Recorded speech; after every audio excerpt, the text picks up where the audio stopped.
नमस्कार। डॉक्टर प्रतिभा चौहान, नेहरू महाविद्यालय फरीदाबाद। प्यारे विद्यार्थियों, आप अपने घरों में सुरक्षित रहें, सब स्वस्थ रहें और अपनी पढ़ाई को सुचारू रूप से जारी रख सकें। इसके लिए उच्चतर शिक्षा निदेशालय पंचकुला लगातार प्रयासरत है कि वो आपका ऑनलाइन पाठ्यक्रम तैयार कर सकें, जिससे हमारे विद्यार्थी लाभान्वित हो सकें और अपनी शैक्षणिक गतिविधियों को जारी रख सकें और शैक्षणिक ऊंचाइयों को छू सकें। इसी कड़ी में मैंने आपके लिए प्रस्तुत की थी अज्ञे जी की कविता यह दीप अकेला की सप्रसंग व्याख्या।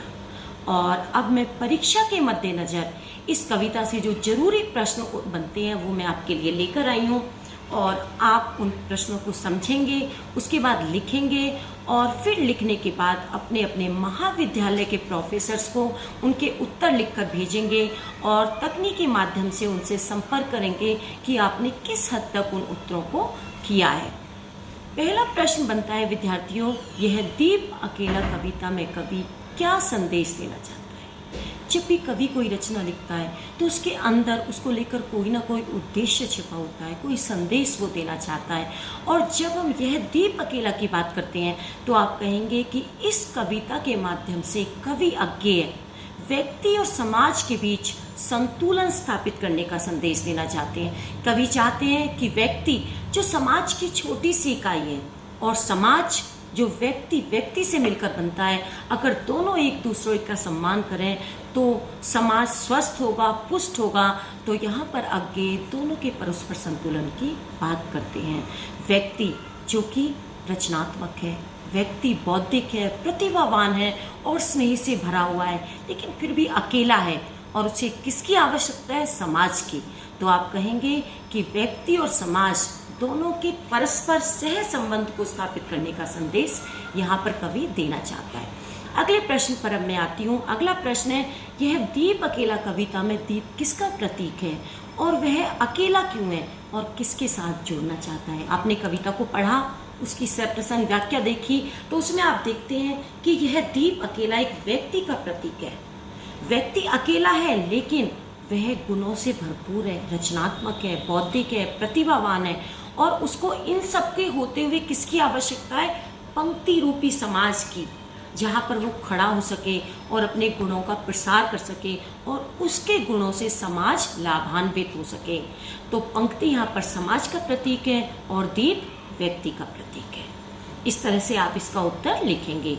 आप इसके बाद हम अगले प्रश्न पर आते हैं। यह दीप अकेला कविता के आधार पर स्पष्ट कीजिए कि अज्ञेय व्यष्टि को समष्टि से जोड़ना चाहते हैं। स्पष्ट कीजिए।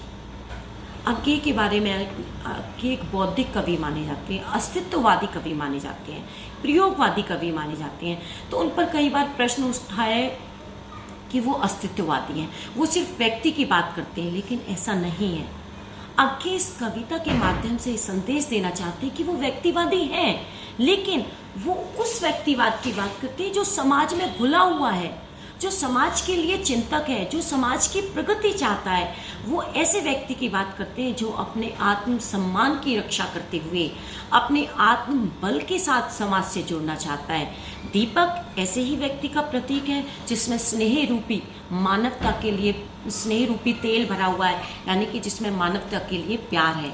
और वह दीपक अपनी रोशनी से जगमगा रहा है। किसकी रोशनी? उसमें रचनात्मकता की, कुशलता की और इन सब के होते हुए उसको किसकी आवश्यकता है? केवल समाज की, उस समाज की जो उसके इन गुणों को सम्मान दे सके और उसके इन गुणों को परखते हुए समाज की प्रगति में काम ला सके। तो हम इस कविता में कहेंगे कि यहाँ पर व्यक्ति व्यष्टि और समष्टि दोनों के मिलन की बात करता है ताकि एक स्वस्थ और पुष्ट समाज का निर्माण किया जा सके। आपको अच्छे से समझ में आया होगा कि यहाँ अज्ञेय किस चीज़ की बात कर रहे हैं। अगला प्रश्न है, अज्ञेय की भाषा शैली का वर्णन कीजिए। अज्ञेय की भाषा शैली प्रतीकात्मक है। अज्ञेय की भाषा में मुहावरे और लोकोक्तियों का प्रयोग जोरदार तरीके से किया हुआ है और सबसे बड़ी बात उनकी भाषा की है कि जन भाषा है।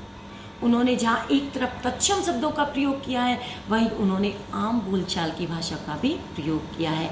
जहाँ सूनी सी सांझ में उन्होंने मानवीकरण किया हुआ है, वहीं यह दीप अकेला में उन्होंने प्रतीकात्मकता का प्रयोग किया है।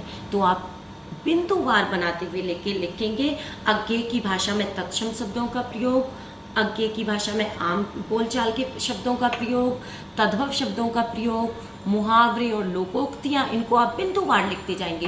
प्रतीकात्मक भाषा, बिंबात्मक भाषा, ये आप बिंदुवार लिखते हुए इनके उत्तर लिखेंगे और फिर अपने महाविद्यालय के सभी प्रोफेसर्स को प्रसिद्ध करेंगे।